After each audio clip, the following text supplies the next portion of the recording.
नमस्कार साथियों, मैं आचार्य अवधेश आपका स्वागत करता हूं अपने यूट्यूब चैनल ज्योतिष टॉक विद अवधेश में। आज मैं आपके सामने एक नई सीरीज और बहुत ही बड़ी समस्या लेके आया हूं। बहुत लोग इस चीज़ को जानते भी नहीं हैं, न जाने अनजाने में वो गलतियां करते रहते हैं। तो आज मैं ऐसी गलती से आपका रूबरू कराने वाला हूं, जिसे आप जाने अनजाने में करते आ रहे हो और आपके घर में वो समस्याएं चल भी रही हैं और आपको ये पता नहीं चलता ये चल किस वजह से रही है। फिर आप किसी ज्योतिषी के पास जाते हैं, वो आपकी कुंडली देखते हैं और कुंडली में बोलते हैं भाई ऐसा तो आपकी तुम्हारी कुंडली में हो नहीं सकता, ये तो तुम्हारा योग ही नहीं है, ये तो ऐसे हो जाएगा, उपाय बता देते हैं। लेकिन उन सब के पीछे एक नकारात्मकता काम कर रही होती है, जो हम खुद ही जिस चीज को जनरेट किए होते हैं। जैसे कि आपको थंबनेल से समझ में आ गया होगा कि आज हम डिस्कस करेंगे नहाते वक्त आप अपने परिवार में, अपने बाथरूम में, अपने घर में जो समस्याएं क्रिएट कर देते हैं, जाने अनजाने में जो दिक्कतें आप लेके आते हैं, उनकी हम बात करेंगे और कोशिश करूंगा कि आपको बहुत डीपली उन चीज़ों को समझा सकूं। तो बने रहिए इस वीडियो में अंत तक और अगर आप इस चैनल पर नए हैं तो प्लीज़ चैनल सब्सक्राइब कर दीजिए, बेल आइकन दबा दीजिए। उससे होगा ये कि आपको नई वीडियो का नोटिफिकेशन मिल जाएगा। चलिए शुरू करते हैं आज का सेशन। आज हम डिस्कस करेंगे कि जब हम नहाते हैं, तो नहाते वक्त हम अपने जीवन में कौन-कौन सी बहुत बड़ी गलतियाँ करते हैं और वो गलतियां हम नजरअंदाज करते रहते हैं उन गलतियों को। उसका कारण है कि हम आधुनिकता की ओर जा रहे हैं। आजकल क्या चल रहा है कि बेडरूम बना, बेडरूम में अटैच लेटरिन बाथरूम आपने बना दिए। आधुनिकता है, बहुत अच्छी बात है। लेटरिन बाथरूम में ही आपने शौचालय के जाने के लिए कम्बोर्ड सीट भी लगा दिए हैं और साथ में शावर लगा दिया, नहाने के लिए शीशे लगा दिए, दर्पण लगा दिए, बहुत अच्छी बात। इससे आपका घर स्टैंडर्ड में लगता है। लेकिन उस स्टैंडर्ड को मेंटेन करते करते हम कई बार अपने खुद के शास्त्रों और ज्योतिषीय विश्लेषकों ने जिन बातों को आपको समझा रखा है उनके बहुत दूर चले जाते हैं और उसकी नकारात्मकता जब हम फेस करते हैं तब हम पंडितों के पास जाते हैं। तो आज मैं ये नहीं कह रहा हूं कि अपनी लेटरिन बाथरूम तोड़ दीजिए या शीशे फोड़ दीजिए, ऐसा नहीं होना है। लेकिन उसमें कुछ गलतियां हैं जिनसे आपको बचना चाहिए। तो आधुनिकता का जीवन का आनंद लीजिए, कोई समस्या नहीं है, लेकिन शास्त्रों को नजरअंदाज ना करें, ज्योतिषी विश्लेषणों को नजरअंदाज ना करें और चीजों को समझे और छोटे-छोटे चेंजेस लाके देखें अपने जीवन में, आपका जीवन बहुत अच्छा हो जाएगा। तो बने रहिए इस वीडियो में। शुरू करते हैं। जो नहाते वक्त आप गलतियां करते हैं, टोटल मैं आज 5 गलतियां आपसे डिस्कस करूंगा। पहली गलती, सबसे पहली गलती क्या होती है कि जब लोग नहाते हैं बाथरूम में, तो वो साबुन से नहाते हैं। इसमें कोई दो राय नहीं है, बहुत अच्छी बात है, साबुन से नहाना भी चाहिए। लेकिन समस्या उसके बाद है, जब आप साबुन से नहाते हैं, तो साबुन के पानी को आप बाथरूम में छोड़ के अक्सर चले जाते हैं, क्योंकि मम्मी आएँगी वो साफ कर लेंगी या भाभी आएगी वो साफ कर लेगी, आपकी पत्नी आएगी वो साफ कर लेगी। तो ये महिलाओं का गुण मान लिया जाता है कि वाइपर लगा देंगे और कई बार कुछ लड़कियां भी वॉशरूम में नहाने का साबुन, पानी का साबुन और अपने बॉडी से निकला हुआ जो पानी है उसको छोड़ के आ जाते हैं, उसे अच्छे से वाइप आउट नहीं करते हैं। इससे क्या होगा? इससे आपकी कुंडली के राहु और केतु बिगड़ जाते हैं और शनि के दुष्प्रभाव उसमें आ जाते हैं, जिससे आपको मेंटल और हेल्थ के दोनों इश्यूज बन जाते हैं। ना तो आपका किसी चीज में मन लगता है और आपके हेल्थ में भी थोड़े इश्यूज वहां पे बनने शुरू हो जाते हैं। तो कोशिश करें कि जब आप बाथरूम में नहाएं तो उस पानी को खुद साफ कर लें, वरना वो एक बहुत बड़ा वास्तु दोष माना जाता है। दूसरी गलती जो बहुत लोग करते हैं, वो क्या होता है कि जब आप नहाते हैं तो नहाने के बाद कुछ लोगों को अपने कपड़े धोने की आदत होती है। बुरा नहीं है, कपड़े धोने बहुत अच्छी बात है, नहाने के बाद कपड़े धोना थोड़ा-सा गलत है। आपको कपड़े अगर धोने ही हैं तो नहाने से पहले उनको ब्रश कर लीजिए, नहाने से पहले साबुन से उन्हें धो लीजिए और उसे धोने के बाद उसे हैंग कर दीजिए, बाद में उसे बाहर जाके सुखा दीजिए, कोई समस्या नहीं है। लेकिन अगर आप नहाने के बाद में उस कपड़ों को धोते हैं, तो उस कपड़े पे लगे हुए जर्म्स या उस कपड़े को जो नेगेटिविटी है वास्तु के हिसाब से, वो आपके शरीर पे पड़ती है और आप कितना भी उसे पोंछ लीजिए, कितने भी पानी से उसे धो लीजिए, आपको नकारात्मकता मिलेगी ही मिलेगी अगर आप कपड़े धोते हैं नहाने के बाद। इससे नकारात्मकता मिलेगी। यदि आप छात्र हैं तो आपका पढ़ने में बिल्कुल मन नहीं लगेगा, आप टेंशन में रहेंगे और अगर आप जॉब करते हैं, तो जॉब में आप अपने बॉस को कभी भी खुश नहीं कर पाएंगे। ये प्रमाणित है। तो कोशिश करें कि नहाने के बाद आप अपने कपड़े धोना बंद कर दीजिए। इसका नतीजा आपको विद इन 1 वीक में मिलना स्टार्ट हो जाएगा। तीसरी गलती, ये गलती ऐसी है जिसे आजकल का जो युवा है वो शान समझता है। वो क्या करता है कि बाथरूम में नहाएगा, नहाने के बाद में अपने कपड़ों को हैंगर में, दरवाजे के पीछे हैंगर होता है, अक्सर बाथरूम में होता है, तो वो उसमें हैंगर पे अपने कपड़े टांगेगा और चला जाएगा।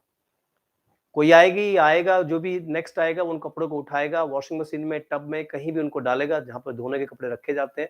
वो अपने गंदे कपड़ों को बाथरूम में छोड़ के जाता है, जो एक वास्तु दोष में सबसे बड़ा ग्रहण माना जाता है। इससे क्या होता है कि जिस व्यक्ति ने ऐसा करता है, जिस व्यक्ति ने ऐसा किया होता है, उसका शुक्र पीड़ित हो जाता है। और शुक्र आपके प्रेम, आपके संबंध, आपके शान-ओ-शौकत, आपकी इज्जत, इन सब का स्वामी होता है और ये सब चीजें शुक्र खराब कर देता है।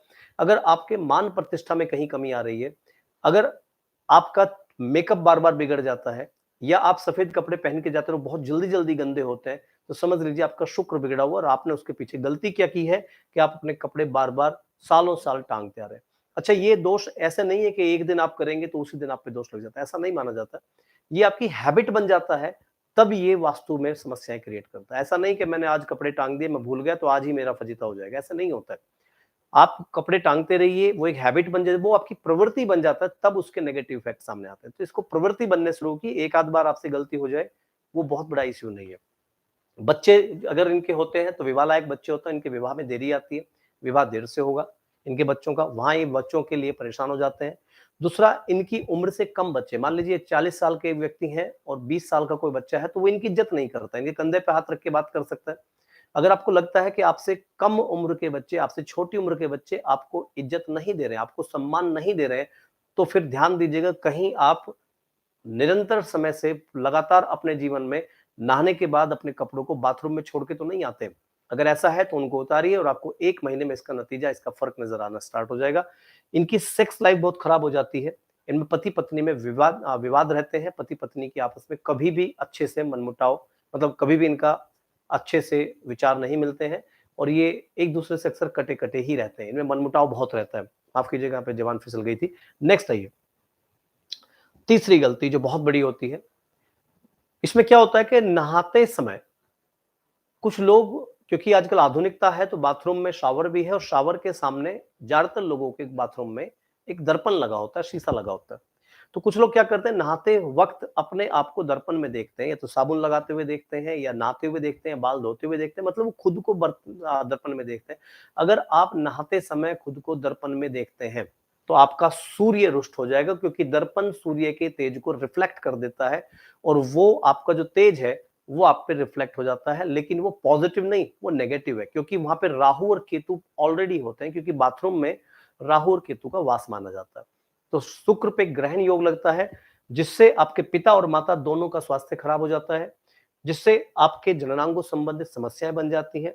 और अगर आप महिला हैं और आप ये बहुत समय से करती आ रही हैं, बचपन से करती आ रही हैं, तो इसको तुरंत छोड़ दीजिए, क्योंकि ज्यादातर ऐसी महिलाओं के गर्भाशय में या तो रसोली या फिर कोई सिस्ट वगैरह उसमें मिलती है। ज्यादातर महिलाएं जिनको रसोली है या सिस्ट है, जिन माता बहनों को, या उनको गांठ बनी हुई है गर्भाशय में, तो वो इस चीज को जरूर नोटिस करें, कहीं वो बाथरूम में नहाते समय अपने आप को शीशे में तो नहीं देखती आ रही है। अगर है तो इसको तुरंत छोड़िए। नेक्स्ट, पांचवी और आखिरी गलती जो है, और ये बहुत लोग कर रहे हैं, कल्चर बदलता जा रहा है, वेस्टर्नाइज होते जा रहे हैं, सभी लोग आधुनिकता की तरफ भागते जा रहे हैं। तो उस आधुनिकता का एक और उदाहरण यहाँ पे है कि बहुत सारे लोग ऐसे हैं जो बाथरूम में निवस्त्र होकर नहाते हैं। हाँ, आप बाथरूम में निवस्त्र नहा सकते हैं अगर आपका शौचालय का जगह अलग है और नहाने की जगह अलग है, दोनों के पार्टीशन अलग-अलग हैं। बहुत से गाँवों में घर क्या बनाते हैं कि शौचालय जाने के लिए अलग जगह बनी हुई है और नहाने के लिए अलग बनी हुई है, तो उसमें आप निवस्त्र नहा सकते हैं। लेकिन अगर शौचालय भी वही है और आप नहाते भी उसमें ही हैं, बाथरूम भी वही है, पूरा नहाना-धोना सब उसी में करना आपको, तो निवस्त्र होने के आपको नेगेटिव फैक्ट्स मिलेंगे। देखो, इसमें कुछ साइकोलॉजी भी चलती थी पहले और कुछ लोग मना भी करते थे, क्योंकि पुराने ज़माने में शास्त्रों में जब ये लिखा गया था, जब महिलाओं के प्रति कुछ बातें की गई थी, तो उस समय दरवाजे और बाथरूम इतने स्ट्रॉन्ग नहीं थे, तो बाहर के लोग ताक-झाँक कर सकते थे, जिस वजह से उनसे मना किया जाता था कि वो निवस्त्र होके ना नहाएँ। लेकिन आज भी अगर निवस्त्र होके नहाते हैं, तो ये समस्या है, क्योंकि आपका जो बाथरूम होता है, जिसमें आप शौचालय जाते हैं, वो राहु से पीड़ित होता है। राहु और केतु दोनों की वहाँ पे दृष्टि होती है। शनि वहाँ पे खराब रहता है और जो व्यक्ति वहाँ पे नंगे होके नहाते हैं, निवस्त्र होके नहाते हैं, उनका राहु और उनका शनि, केतु तो राहु के साथ चले गए, वहाँ पे राहु, केतु और शनि मिलकर उनके चंद्रमा को दूषित कर देते हैं और जिससे उन पे पितृ दोष लग जाता है। आपके पितृ दोष, आपके अगर किसी पंडित को कुंडली दिखाते हैं, पंडित जी बार-बार कहते हैं, बार-बार पंडित जी कहते हैं कि देखो आपको पितृ दोष है, आपको पितृ दोष है। तो बार-बार अगर आपको पितृ दोष लग रहा है तो सचेत हो जाइए और इस बात पे विचार कीजिए कहीं आप निवस्त्र होके तो नहीं ना आते। तो अगर ऐसा है तो पितृ दोष आपको लगेगा। पितृ दोष की मैं पहचान बता देता हूँ आपको। अपने जो मृत आपके पूर्वज हैं वो आपको सपने में बहुत दिखाई देते हैं, जिन्हें पितृ कहा जाता है, वो सपने में आने स्टार्ट कर देते हैं। मरे हुए लोग आपको सपने में दिखते हैं, छोटे-छोटे नंगे-नंगे बच्चे आपको दिखाई देते हैं, काला सांप आपको दिखता है या फिर सफेद रंग का सांड आपको सपने में दिखता है, तो समझ जाइए आप पे पितृ दोष है। तो इन्हें पितृ दोष बहुत लगता है। इनके धन संचय में कमी आती है, खर्चे बढ़ जाते हैं, आय कम हो जाती है, मानसिक पीड़ा इनको होती है, धन हानि इन्हें होती रहती है। तो ये गलती, जो 5 गलतियाँ मैंने आपको बताई है, इन गलतियों को अगर आप करते आ रहे हैं या इनमें से किसी भी एक गलती को करते हैं, तो आप मेरी बातों को एक बार समझ के देखिएगा और अपने जीवन को मैच करके देखिएगा, आपके जीवन में समस्याएँ चल रही होंगी। तो अगर आप इनसे निजात पाना चाहते हैं, तो इन 5 गलतियों को आज ही छोड़ दीजिए। इसमें बहुत अच्छे आपको नतीजे, रिज़ल्ट निकल के आएँगे। बाकी अगर आप अपनी जन्म पत्री, जन्म कुंडली या फिर अपना वास्तु या कोई भी इस तरह से संबंधित कोई भी अपना एक विज़िट करना चाहते हैं या हमसे मिलना चाहते हैं, तो व्हाट्सएप नंबर है 7535002233। इस पहले नंबर पे आप व्हाट्सएप भी कर सकते हैं, कॉल भी कर सकते हैं और एक नंबर है 9613222244। इस पर आप सिर्फ कॉल कर सकते हैं और हमसे मिल सकते हैं ऑफिस पे या ऑनलाइन भी अपना कुंडली वगैरह से एक कंसल्टेंसी कर सकते हैं। ठीक है दोस्तों, फिर अब नेक्स्ट वीडियो लेके आएँगे किसी न किसी टॉपिक पर, जल्दी ही आते हैं और बने रहिए हमारे साथ। बहुत-बहुत धन्यवाद। नमस्कार।